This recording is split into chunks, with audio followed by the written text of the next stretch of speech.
আসসালামু আলাইকুম ভাইয়ারা। আশা করি তোমরা সবাই ভালো আছো। তো তোমাদের সবার ক্লাস 9-10 যারা সায়েন্স ব্যাকগ্রাউন্ডের স্টুডেন্ট, তোমাদের সবার হচ্ছে একটা ভয় ভীতির কারণ তোমাদের কেমিস্ট্রি সাবজেক্টের চ্যাপ্টার 11 জীবাশ্ম জ্বালানি, যেটাকে আমরা বলি ইংলিশে আমরা থেকে হাইড্রোকার্বন বলে থাকি, বা টপিকটার নাম হাইড্রোকার্বন। তো এই হাইড্রোকার্বন টপিকটা নিয়ে তোমাদের সবার মধ্যে একটা আতঙ্ক কাজ করে। তো ভাইয়া হচ্ছে তোমাকে চেষ্টা করব যে পুরো চ্যাপ্টারটাকে যেন ভাগ ভাগ করে করে বুঝিয়ে দেওয়া যায়।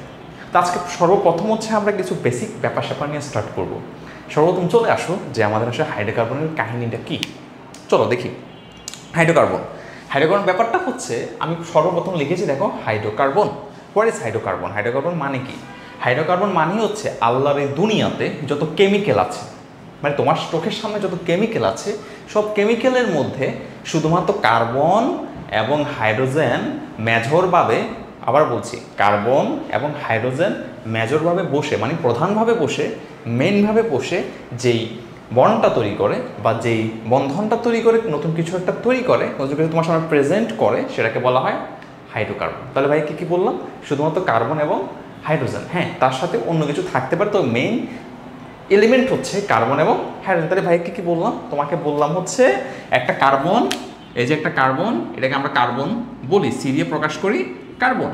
আর একটা থাকবে কি? আর একটা থাকবে হচ্ছে হাইড্রোজেন, এই যে একটা হাইড্রোজেন নিলাম। তো এই দুইজন মিলে হচ্ছে যা গঠন করবে তাকে আমরা বলতে পারি হাইড্রোকার্বন। আচ্ছা ঠিক আছে, কথা হচ্ছে ভাই এরা বসবে কেমনে?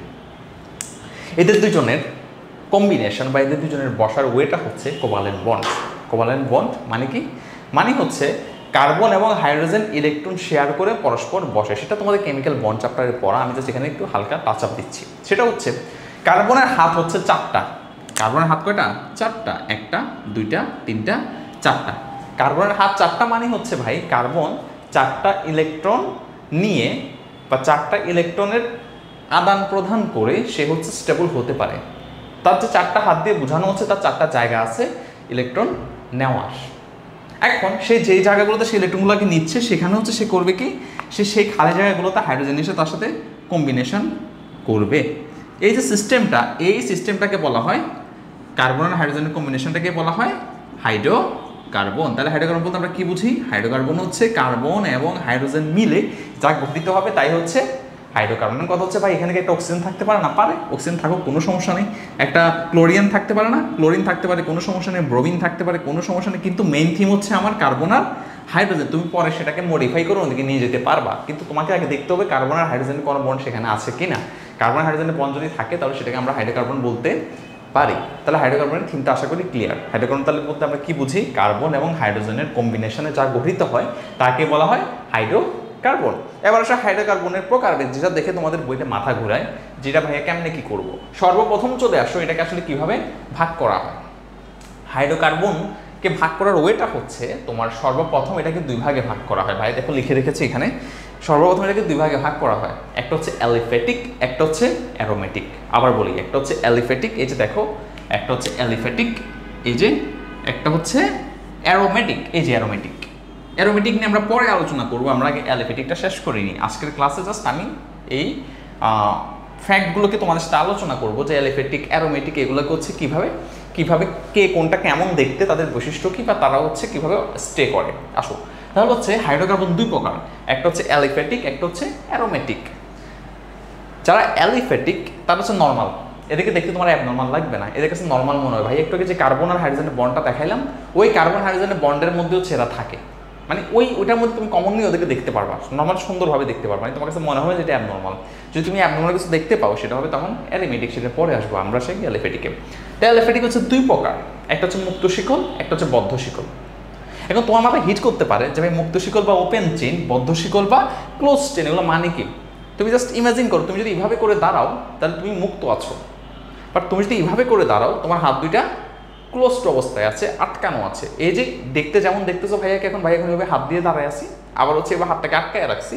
এই যে দুইটা প্রসেস দেখতেছো, এই দুইটা প্রসেস, এটাকে ধরে নাও মুক্ত শিকল, এটাকে ধরে নাও বদ্ধ শিকল। ভাই যেভাবে এইভাবে দাঁড়ায় আসি, ভাইয়ার হাতের সাথে আরেকজন হাত দিলে, এই পাশে আরেকজন হাত দিলে, এভাবে করে একটা করে চেইন গঠিত হবে, মানে একজনের পরে একজন, একজনের পরে একজন, একজনের পরে একজন, এইভাবে করে একটা চেইন মেনটেন হবে। এটাকে বলা হবে মুক্ত শিকল, মানে শিকলটা মুক্ত, সে যাচ্ছে। আবার যদি ভাইয়া হাতটাকে এইভাবে করে দিই, তাহলে জায়গাটা বন্ধ হয়ে গেল, এটা একটা বদ্ধ জায়গা, ক্লোজড লোকেশন, একটা ক্লোজড প্লেস হয়ে গেল। এই যে বদ্ধ জায়গাটা চলে আসছে এটাকে বলা হবে বদ্ধ শিকল বা ক্লোজ চেইন। অর্থাৎ তোমার যেসব হাইড্রোকার্বন, যে কার্বনগুলো এভাবে হাত ধরাধরি করে গোল হয়ে এভাবে আটকে যাবে একটার সাথে একটা, মানে কোনো ওপেন জায়গা থাকবে না, সেটাকে বলা হবে বদ্ধ জায়গা। আর যেখানে তোমার ওপেন থাকবে, একটা পর একটা একটা পর একটা একটা পর একটা খোলা থাকবে, এক প্রান্ত স্টার্ট হবে এক প্রান্তে শেষ হবে, সেটাকে বলা হবে মুক্ত শিকল। তাহলে ওপেন এবং ক্লোজড চেইন বোঝা গেল। আমরা আরও বিস্তৃত পড়বো, আপাতত একটু আইডিয়া নিয়ে রাখো আর কি। তারপর চলে আসো মুক্ত শিকল আবার দুই প্রকার, একটা হচ্ছে সম্পৃক্ত স্যাচুরেটেড, আর একটা হচ্ছে অসম্পৃক্ত আনস্যাচুরেটেড। এখন কথা হচ্ছে ভাইয়া সম্পৃক্ত অসম্পৃক্ত আসলে ব্যাপারটা কি? শব্দগুলো শুনতে বেশ কঠিন লাগে। দেখো, সম্পৃক্ত মানে হচ্ছে যেটা নর্মাল কার্বন একটা সিঙ্গেল বন্ড নিয়ে থাকবে, এখানে আমি দেখা বড় সুন্দরভাবে, কার্বন সেটা সিঙ্গেল বন্ড নিয়ে থাকবে। আর অসম্পৃক্ত মানে হচ্ছে কার্বন ডাবল অথবা ট্রিপল বন্ড নিয়ে থাকতে পারে। কেমনে? দেখো আসো, আমরা চলে আসি সম্পৃক্ত বা স্যাচুরেটেডে। দেখো, সম্পৃক্তর ক্ষেত্রে তোমাকে ভাইয়া কি বলছি, কার্বন হচ্ছে সিঙ্গেল বন্ড নিয়ে থাকবে।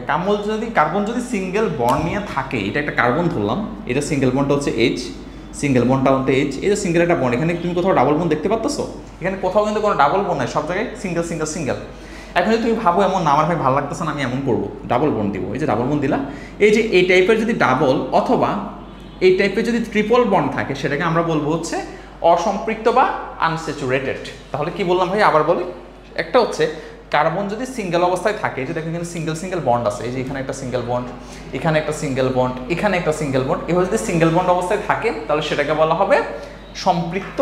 আবার যদি কার্বন এই যে ডাবল আর ট্রিপল বন্ডের মধ্যে থাকে, যে দেখো এখানে একটা ডাবল বন্ড দিলাম, এখানে ট্রিপল বন্ড দিলাম, এভাবে থাকে, তাহলে সেটাকে বলা হবে অসম্পৃক্ত বা আনস্যাচুরেটেড।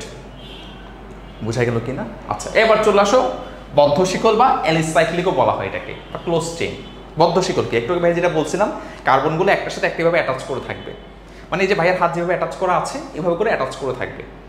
সেটা হতে পারে কয়েকটা হাত কয়েকজন মিলে এভাবে অ্যাটাচ করে থাকলাম আমরা, কিন্তু অ্যাটাচ করে থাকবে। কেমন? যেমন ধরো তুমি অ্যালিসাইক্লিক কেমন করলে, একটা ফিগার যদি আঁকি, যেমন ধরো হচ্ছে একটা কার্বন নিলাম আমরা, এই যে এর সাথে একটা কার্বন আছে, এর সাথে একটা কার্বন আছে, এর সাথে একটা কার্বন, এর সাথে একটা কার্বন, এর সাথে একটা কার্বন, এর সাথে, এই যে কার্বনগুলো হচ্ছে কি একটা বন্ড করে আছে, একটা বদ্ধ শিকল অবস্থায় আছে, এটাকে বলা হবে বদ্ধ শিকল বা অ্যালিসাইক্লিক। এখন তার হচ্ছে বাকি যে বন্ডগুলো সেটা তুমি এইচ দিয়ে ফিল আপ করে দিতে পারো, সেটা পরের কথা। আমি জাস্ট তোমাকে বন্ডটা দেখাইলাম কার্বনের। তার মানে কার্বন দেখো এখানে হচ্ছে সিঙ্গেল, এখানে যদি ভাই কয়েকটা সি আঁকি, এই জায়গাটাতে সি একটা, দুইটা, তিনটা, চারটা, হ্যাঁ, এভাবে করে সি আঁকলাম। আবার এখানে হচ্ছে কতগুলো সি আঁকলাম। এই যে দুইটার মধ্যে যে পার্থক্যটা দেখতে পারতেছো, এখানে হচ্ছে মুক্ত অবস্থায় আছে তারা, এই যে একটা লং বা চেইন মুক্তভাবে যাচ্ছে, আর এখানে হচ্ছে তারা বদ্ধ অবস্থায় আছে, তাদের মধ্যে কোনো স্টার্টিং বা ফিনিশিং নাই, তারা হচ্ছে বদ্ধ অবস্থায় আছে। তাহলে এটাকে আমরা বলবো হচ্ছে মুক্ত শিকল বা হচ্ছে তোমার ওপেন চেইন, এটাকে বলবো হচ্ছে বদ্ধ শিকল বা হচ্ছে অ্যালিসাইক্লিক অথবা ক্লোজ চেইন। আমার মনে হয় কনসেপ্টটা আমরা ক্লিয়ার করতে পারছি। ওকে, এবার হচ্ছে আসো আর একটু বিস্তৃতভাবে দেখি ব্যাপারটা। তা আমরা তো সম্পৃক্ত অসম্পৃক্ত এগুলো দেখলাম, সম্পৃক্ত হচ্ছে সিঙ্গেল বন্ড, অসম্পৃক্ত হচ্ছে ডাবল বন্ড বা ট্রিপল বন্ড। কিন্তু এখন কথা হচ্ছে ভাই, এই যে অ্যালিসাইক্লিক বা বদ্ধ শিকলের ব্যাপারটা আমরা পড়ছি, এখানে আবার লেখা আছে সম্পৃক্ত অসম্পৃক্ত, এটা কেমনে কি ঘটে এটা একটু দেখবো এখন। হ্যাঁ, তাহলে দেখি তাহলে। তো ভাইয়া তোমাকে বলছি বদ্ধ শিকল হচ্ছে তারা বদ্ধ অবস্থায় থাকে, এই যে বদ্ধ অবস্থায় আছে, এই যে বদ্ধ শিকলটা আছে বদ্ধ অবস্থায়, এই বদ্ধ শিকলটার মধ্যে যদি তুমি এখন ডাবল বন্ড বা ট্রিপল বন্ডকে ঢুকাই দাও কার্বনের, তাহলে সেটাকে বলা হবে হচ্ছে তোমার সম্পৃক্ত অথবা অসম্পৃক্ত। সম্পৃক্ত একটু আগে আমরা কি বলছি? সম্পৃক্ত আমরা একটু আগে বলছিলাম যে সম্পৃক্ত হচ্ছে তোমার সিঙ্গেল বন্ড থাকবে, আর অসম্পৃক্ততে বলছিলাম ডাবল বন্ড বা ট্রিপল বন্ড। এটা দুনিয়ার যত সম্পৃক্ত যৌগ আছে, যত অসম্পৃক্ত যৌগ আছে, সবার ক্ষেত্রে সেম কাহিনী, এখানে কোনো পার্থক্য বা কোনো মতভেদ নাই, মানে সবাই সেম। সব সম্পৃক্ত পানি একই, সব অসম্পৃক্ত পানি একই। পানি বলতে যৌগ আর কি, ভাই মজা করে পানি বলতেছি। আচ্ছা আসো, তো এখন এই যে বদ্ধ শিকল বা অ্যালিসাইক্লিকটাকে নিলাম, এটা যদি তোমার সিঙ্গেল বন্ড হয়, তাহলে সিঙ্গেল যে সিঙ্গেল আমরা দেখতে পারতেছি, যদি সেটা অসম্পৃক্ত হয়, মানে ডাবল বন্ড বা ট্রিপল বন্ডে চলে যায়, তাহলে হচ্ছে সেখানে আমাদের করতে হবে কি, এখানে ডাবল বন্ড বা ট্রিপল বন্ডকে দিয়ে দিতে হবে। এই যে ডাবল বন্ড ট্রিপল বন্ড দিয়ে দিলাম। এখন ধরো এটা সিঙ্গেল বন্ডই রাখলাম, এখন আমি ধরো এখানে ডাবল বন্ড দিব, এখানে একটা ডাবল বন্ড দিব, এখানে একটা ট্রিপল বন্ড দিতে পারি, এই যে ট্রিপল বন্ড দিলাম, ট্রিপল বন্ড দেওয়া যাবে না, ডাবল বন্ডই দিলাম। এভাবে করে হচ্ছে যখন থাকবে ডাবল বন্ড বা ট্রিপল বন্ড এখানে অ্যাড করা থাকবে, তখন সেটাকে বলা হবে হচ্ছে তোমার অসম্পৃক্ত। কথা কি বোঝা গেল ভাই? তাহলে আমরা প্রথম থেকে আবার একটু আসি, আমরা একটু রিক্যাপ করি পুরো ব্যাপারটা। অ্যারোমেটিকটা পরের ক্লাসে পাবা তোমরা। আচ্ছা, পুরো ব্যাপারটা একটু রিক্যাপ করি, চাই অ্যারোমেটিক সময় থাকলে পড়াই দিব, আগে পুরো ব্যাপারটা রিক্যাপ করি। আমরা সর্বপ্রথম হাইড্রোকার্বন দিয়ে স্টার্ট করছি। হাইড্রোকার্বন মানে কি? হাইড্রোকার্বন মানে হচ্ছে কার্বন এবং হাইড্রোজেন মিলে যা গঠিত হয় তাই হচ্ছে হাইড্রোকার্বন। এই হাইড্রোকার্বনকে আমরা দুই ভাগে ভাগ করছি, একটা হচ্ছে অ্যালিফেটিক, একটা হচ্ছে অ্যারোমেটিক। অ্যালিফ্যাটিকটাকে আবার দুই ভাগে ভাগ করছি, সেটা হচ্ছে মুক্ত শিকল আর বদ্ধ শিকল। মুক্ত শিকল হচ্ছে তোমার ওপেন চেইন, বদ্ধ শিকল হচ্ছে ক্লোজ চেইন। বদ্ধ শিকল মুক্ত শিকল দুজনকে আবার ভাগ করছি। মুক্ত শিকলকে ভাগ করছি একটা সম্পৃক্ত একটা অসম্পৃক্ত, স্যাচুরেটেড আনস্যাচুরেটেড। আর হচ্ছে তোমার বদ্ধ শিকলকে ভাগ করছি সম্পৃক্ত অসম্পৃক্ত, স্যাচুরেটেড আনস্যাচুরেটেড। এই যে মুক্ত শিকলকে ভাগ করলাম সম্পৃক্ত আর অসম্পৃক্ততে, যে সম্পৃক্ত ছিল সে সিঙ্গেল বন্ডে ছিল, মানে একটা সিঙ্গেল বন্ড, আর যে অসম্পৃক্ত ছিল সে ডাবল বন্ড বা ট্রিপল বন্ড। সেটা দুজনের ক্ষেত্রেই সেম, কিন্তু দুজনের ফিগারটা কিন্তু আবার আলাদা। মুক্ত শিকল মানে সে লম্বা হয়ে এভাবে করে যাবে, আর বদ্ধ শিকল মানে সেইভাবে থাকবে। ওকে, তাহলে এইটুকু আমরা একটু মাথায় রাখলাম। আমরা হচ্ছে আপাতত প্রথম লেকচারটা এইটুকু রাখলাম, তুমি একটু জাস্ট দেখো, ব্যাপারটা বোঝার চেষ্টা করো।